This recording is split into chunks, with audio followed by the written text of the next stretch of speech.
Okay, so now that the acquisition is over, now that Microsoft is good and set, now that Activision Blizzard is officially acquired, what does Microsoft's continued support look like for Geforcenow? Do they continue to roll out games week after week after week, like they have, bringing games from Game Pass to Geforcenow, bringing officially licensed Microsoft products from the Xbox Store over to NVIDIA? The thing is, it makes me a little paranoid. Now, I want to like Microsoft. I want to trust them. And to an extent, I like them. And to an extent, I trust them. Here's the thing. They're a big old corporation. And now that the thing is actually passed, the acquisition, now we get to see, was Microsoft's support of other cloud services like NVIDIA Geforcenow, was that a little song and dance to get regulatory approval? Or is Microsoft actually willing to play ball? From here, maybe the next 2 weeks we get support. Maybe the next 3 weeks, 4 weeks. What's really going to be indicative of whether or not they were serious is not what happens in the next 2-3 weeks, because these companies plan things oftentimes even months in advance. But 1, 2, and 3 months from now, if we can, in that time period, if we continue to see Xbox games coming to Geforcenow, and I don't mean like just Game Pass games, I'm talking Xbox, right? Call of Duty specifically. When Call of Duty Modern Warfare 3 comes out, it's going to be available on Steam. We know that much. It's pretty much a given. And in fact, I think you can pre-order it there now. Don't quote me. It's going to be on PlayStation, of course, and it'll be available through the Blizzard app. But is it going to be available on Geforcenow? Is it going to have that support that you can bring from Xbox, the Xbox app, from the Steam app? Is it going to be available on streaming services? And that's the big question. Microsoft now has the power to do it. Now, previously, Activision held the keys, and they weren't giving permission as a publisher for NVIDIA to make Call of Duty available on the service. Now it's not up to Activision, it's up to Microsoft, and Microsoft has previously shown support. Now, we got day and date Forza Motorsport.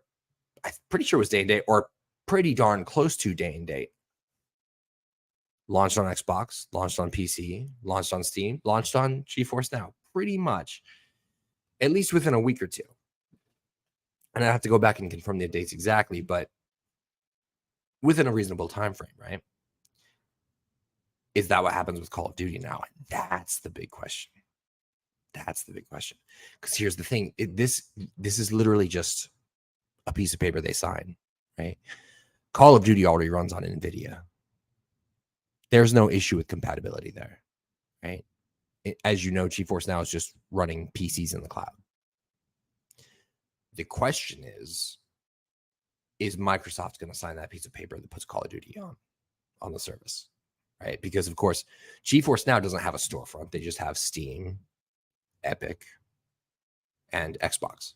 Those are the storefronts that Geforcenow supports, and you have to buy the game on one of those other platforms and then kind of tie your accounts together, and boom, bada boom, bada bing.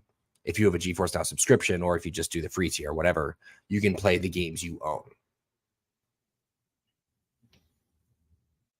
But now, all this talk Microsoft's been doing for the last year, now we're going to see if they can actually walk the talk. This is a very interesting time in cloud gaming, because this deal going through isn't just a big deal for Xbox. It is a big deal for the largest cloud gaming platforms in the world. Not just Xbox Cloud, but NVIDIA, Boosteroid, and Ustream. It's going to be... Honestly, I bet Google feels so stupid for shutting down Stadia now. Like, I love it. Anyway, back to reality. No more what ifs about Stadia. This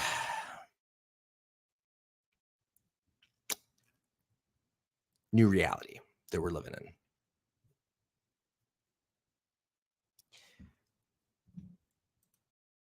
is the most pivotal time in recent cloud gaming history. This is the biggest news in cloud gaming. This thing actually passing is the biggest news is the biggest news in cloud gaming since Stadia shut down. No doubt. Because now with Microsoft's strategy, the vision that they've so very clearly laid out for us for the future, they now have the marketing power to see that vision through. How they execute that vision is going to determine the future of cloud gaming as we understand it. And it's going to be really exciting to watch. And we are going to be watching it at CloudDosage and updating you. So stay on CloudDosage.com. Follow us on the channel you're watching us on. Stay tuned.